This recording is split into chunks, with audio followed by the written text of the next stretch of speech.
प्रयागराज के महाकुंभ मेले में 25 जनवरी से एक नागा साधु उस मेले में करीब 8 दिन से रह रहा था और उसका शरीर काफी हट्टा कट्टा था, 6 फुट की हाइट थी।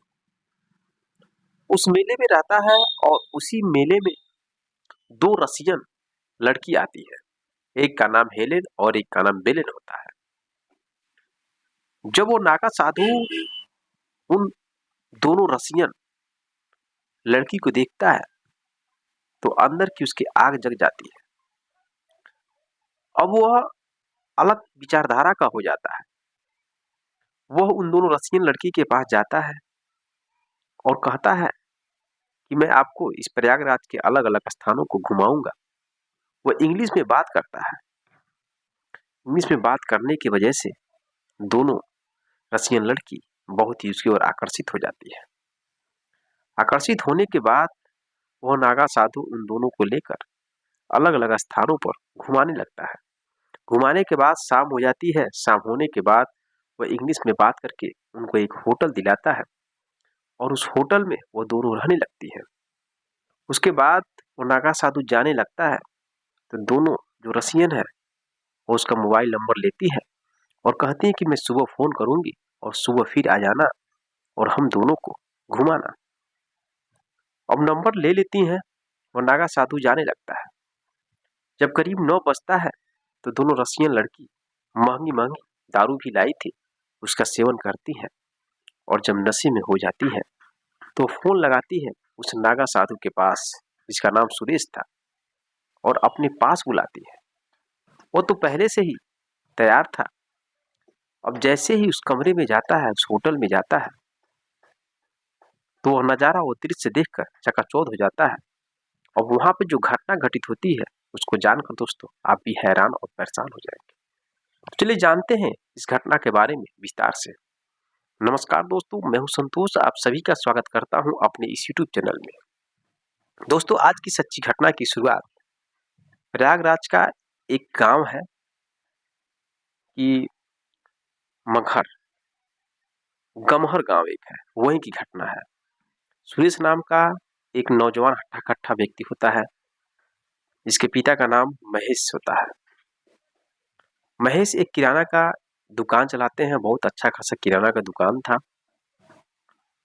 और सुरेश जो है कि अदर बिजनेस किया करता था, उसी किराने में ही अलग एक टाइप का और बिजनेस किया करता था दुकान डाल करके।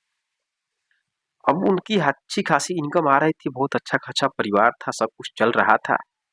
लेकिन एक दिन अचानक शॉर्ट सर्किट की वजह से उसकी दुकान में आग लग जाती है। आग लगने के बाद पूरा सामान जलकर राख हो जाता है और बहुत पैसे की प्रॉब्लम आ जाती है।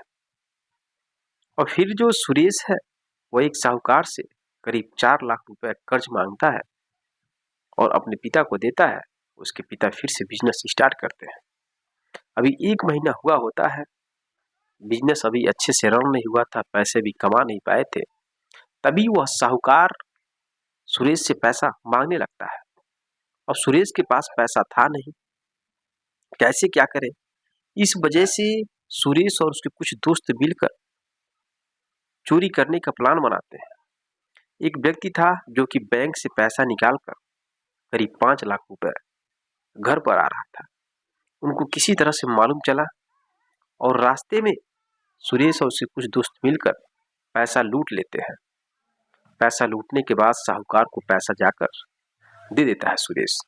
उसके बाद पुलिस उन सब की तलाश करना शुरू कर देती है। इस वजह से 25 जनवरी को सुरेश एक नागा साधु का रूप धारण कर, भेष बदल कर और वह प्रयागराज के महाकुंभ मेले में चला जाता है। सोचता है कि जब तक 1 महीने मेला लगा रहेगा तब तक मैं इसी में रहूंगा भेष बदल कर और पुलिस मुझे पकड़ नहीं पाएगी। इस वजह से वो करीब 8 दिन से महाकुंभ मेले में घूम रहा था, रह रहा था। तभी उसकी नजर 2 रसियन लड़की पर पड़ती है। एक का नाम हेलेन और एक का नाम बेलेन था। अब जैसे देखता है कि बहुत ही आकर्षित होता है। वह दोनों रसियन बहुत ही सुंदर, बहुत ही स्मार्ट, छरहरा बदन था। अब वो जाता है उन रसियन लड़की के पास और इंग्लिश में बात करता है।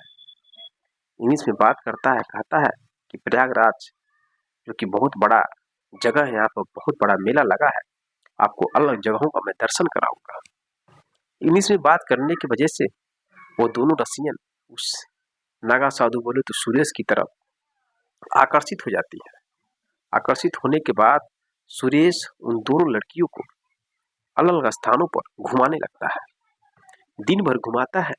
जब शाम हो जाती है तो शाम होने के बाद वह एक होटल बुक करता है और होटल बुक करने के बाद उन दोनों लड़कियों को उस होटल में ले जाता है और होटल में रखकर फिर वहां से आने लगता है।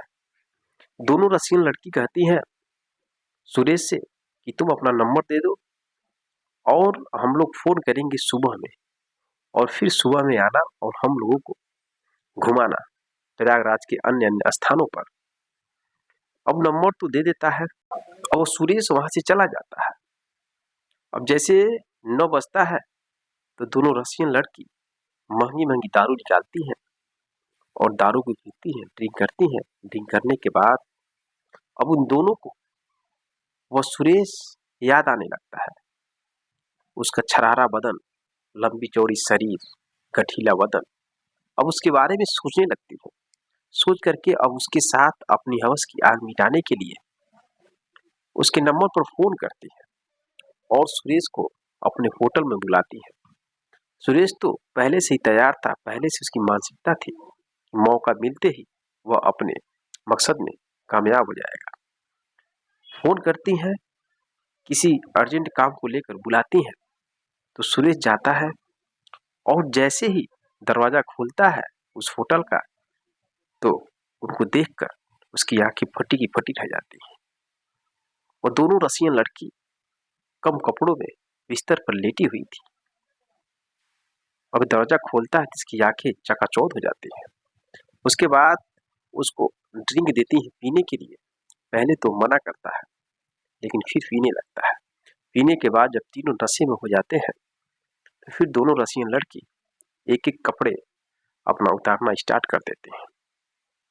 उतारने के बाद नागा साधु और दोनों रसियन लड़की वह सब काम करना स्टार्ट कर देते हैं जो पहले से सोच कर रखा था सुरेश। रात भर चलता है, सुबह होता है, फिर सुरेश उन दोनों को लेकर अन्य स्थानों पर घूमने लगता है। घूमने के बाद फिर शाम होती है और फिर शाम को उन दोनों को लेकर उस होटल में आता है और फिर उन दोनों के साथ वही काम करने की कोशिश करता है। लेकिन एक मुखबिरी के माध्यम से पुलिस को मालूम चल जाता है कि जो पैसा चोरी किया था सुरेश, वह नागा साधु का रूप धारण प्रयागराज के महाकुंभ मेले में घूम रहा है और इस होटल में इस कमरा नंबर में वो दो रसियन लड़की को लेकर गया है। पुलिस को जैसे खबर मिलती है तुरंत होटल के मालिक से संपर्क करती है, नाम पता लेती है, कमरा नंबर पता करती है और उस कमरे में जैसे ही घुसते हैं पुलिस वाले तो नजारा देखकर वो भी चकाचौंध हो जाते हैं। और सुरेश उन दोनों रसियन लड़की के साथ बिस्तर पर सोया था और अपना काम कर रहा था। पुलिस तुरंत तीनों को पकड़ती है, हिरासत में लेती है, जेल लाती है और उन रसियन लड़की से पूछा जाता है तो रसियन लड़की कहती है कि यह मेरे साथ जोर जबरदस्ती नहीं कर रहा था, हम दोनों ने इसे फोन करके बुलाया था और यह करीब 4-5 दिन से हम दोनों को अलग स्थानों पर घुमा रहा था। इस कदर वह जवाब देती उन दोनों को छोड़ दिया जाता है, लेकिन सुरेश को जेल के अंदर डाल दिया जाता है क्योंकि उसने चोरी किया था। तो दोस्तों यह रही कहानी। अब क्या सुरेश ने सही किया या गलत किया, क्या रसियन दोनों ने सही किया या गलत किया, कमेंट बॉक्स में कमेंट जरूर करिएगा। लेकिन दोस्तों मैं आपको बता दूं इस प्रयागराज के महाकुंभ मेले में बहुत लोग नकली साधु का रूप धारण कर अपने अपने मंसूबों को पाने के लिए इस महाकुंभ मेले में लोग लगे हुए हैं। कोई लड़की चोरी कर रहा है, कोई अलग तरीके से कुछ गलत काम कर रहा है, ना जाने कैसे कैसे लोग आए हुए हैं। इसलिए आप प्रयागराज के महाकुंभ मेले में जाने से पहले 1000 बार सोचे और जाए तो सावधान और सतर्क रहें। बिना सोचे समझे किसी भी साधु संत किसी भी व्यक्ति से कुछ प्रसाद के रूप में मत खाएं। अच्छे से जांच ले, परख लें, तब आप उस साधु के करीब जाए, उसकी बातों को माने। बाकी मिलते हैं नेक्स्ट घटना में, नेक्स्ट कहानी के साथ। तब तक के लिए जय हिंद, जय भारत।